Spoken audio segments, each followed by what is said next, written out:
Well, how on earth have we not made a video wherein again and again Lautaro Martinez is getting again linked with Arsenal?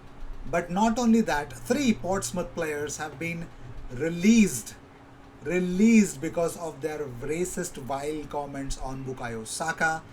More on this. Definitely watch the video till the end and make sure you subscribe. And it's seriously fun when you actually have a lot of news in this transfer market. And you know what's more fun? If you like this episode, hit that like button. It keeps me happy. Prevent me from going into depression.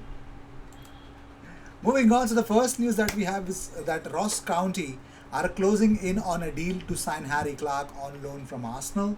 The Staggies have held talks with the English Premier League side about about a loan and taking their young centre half to the Highlands. Record Sport. Now, Arsenal's rising star Harry Clarke is nearing a Ross County loan deal. It is also confirmed by Chris Wheatley himself. So, all the best, Harry. All the best. Make us proud. That's what we want. That's what we actually want. Moving on, so Rob Holding has spoken about Chelsea. He says, I see Chelsea as a competitive rival for us. I don't see them as a team we aspire to be like, and I don't think like they see us that way either. There's a mutual respect between us and a recent history with FA Cup finals and playing each other in big games. I don't think that because they won the Champions League, we need to be more like Chelsea.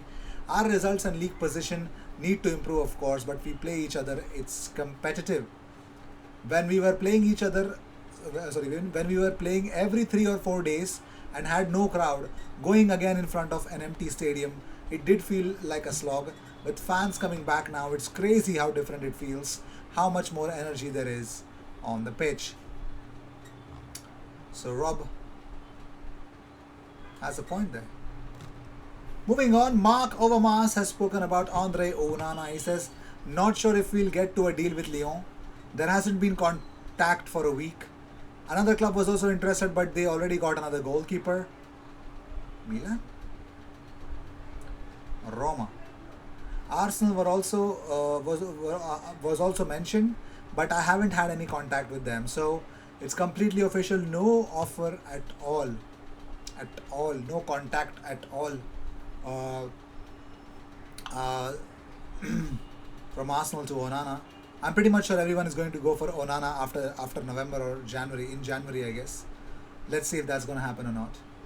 According to Inverness Courier, they also say that Ross County are hoping to complete the loan signing of Harry Clarke from Arsenal early next week. Now, here's the bigger update. Marca came up with the headline that Real Madrid want Martin Odegaard to stay. The idea is to give him key minutes this season, but Odegaard still does not rule out leaving. But according to DefensaCentral.com, Ancelotti has told Odegaard he will be important, that he is counting on him and he doesn't want him to leave, making it clear if he stays he will be a rotation player but cannot guarantee he will be a starter because at Real there is a lot of competition. Odegaard has not openly conveyed to Ancelotti that he wants to leave, at least not in this meeting, but he does continue to have doubts generated by the fact Zidane told him the same thing a year ago, and in the end he had to leave because of lack of minutes and of course the Arsenal move that happened. So let's see. Also, Fabrizio Romano says Martin Odegaard has always been considered Arsenal's main target as number 10. If Real Madrid decide to let Odegaard leave, Arsenal will be ready with a proposal to sign him on permanent deal. So it's simple. I think Odegaard just has to give a call and say, you know what, Arsenal, I'm ready. Come and get me, Al. Moving on, Miguel Aziz shares this image on Instagram with the caption, minutes in the legs and a goal today. What a goal that was. My boy Miguel, baby. My boy Miguel. Never disappoints me. Future star, baby. It's written here for him. He's a star. Moving on, Portsmouth has actually sacked 3 academy players over abuse of Bukayo Saka, Rashford and Sancho at Euro 2020. Well, the investigation began earlier this month after messages containing discriminatory comments aimed towards Saka, Rashford and Sancho were leaked on social media after the loss at Wembley. In a statement, Pompey confirmed that 3 players have been released due to their involvement in the incident.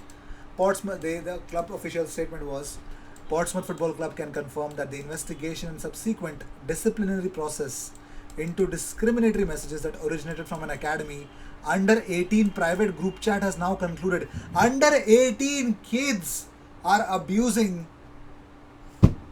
What? Under 18 Portsmouth Football Club, they have a private group chat, and these kids are abusing 3 stars of England.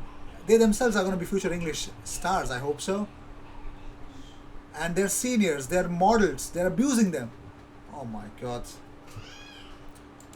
Portsmouth Football Club are fully committed to the elimination of all forms of discrimination. They are part of a diverse community and are dedicated to promoting an environment of equality and inclusion at all times, both inside the football club and in our wider society. Unbelievable, man. Yeah, it sounds more stupid when you say it like that, to be fair, but crazy stuff. Moving on, well, Anderlecht's sporting... I'll come to that, but first let me share with you the Anderlecht sporting director Peter Verbeke on Albert Sambi Lokonga says he has all the qualities, both technical and physical, to make a direct impact in the Premier League. I think so. I 100% agree with that. From SiempreInter.com, as Marco Barzaghi says, I know that Lautaro, in the event of a farewell to Inter, would only like Spain, one of Atletico Madrid, Barcelona or Real Madrid.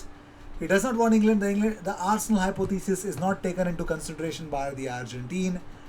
Inter are ready to evaluate major offers worth around 80 million euros, but for the moment there are no proposals of this type. Thanks for opening our eyes, bro. Also, Emil Smith-Rowe shared this image on Twitter with the caption, "Feeling very blessed on my birthday. Thanks for all the messages." Well, Miguel Aziz also shared more images on Twitter with minutes in the legs and a goal today. You can see 4 images shared by Miguel Aziz alongside Hector Bellerin. Of course, that wonder strike from the guy. Just got the deal done, so that's really beautiful, isn't it?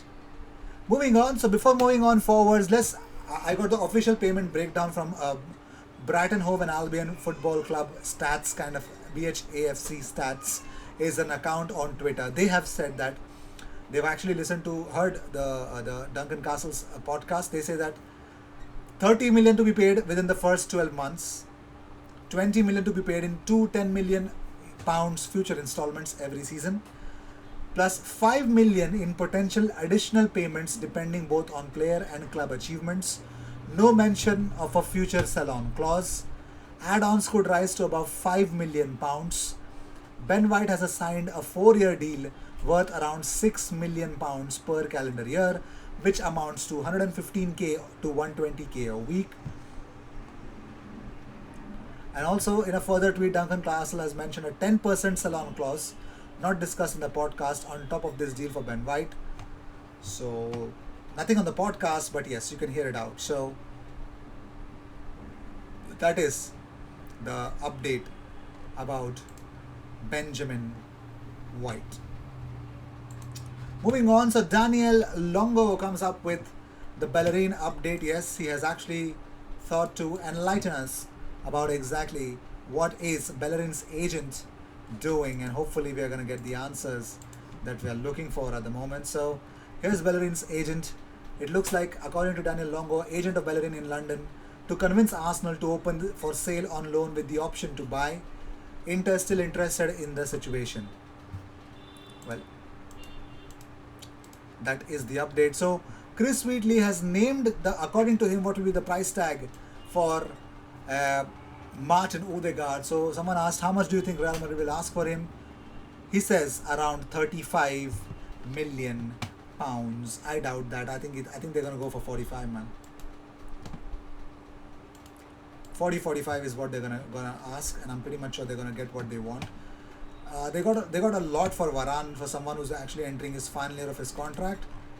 Yeah, so if that's the case, then I can understand how much they're gonna ask for Odegaard. I think it's gonna be more than that. But more importantly, is he available? Because if Arsenal come to know, yes, No more Madison, no more Awar. Get Odegaard, and let's talk more about it.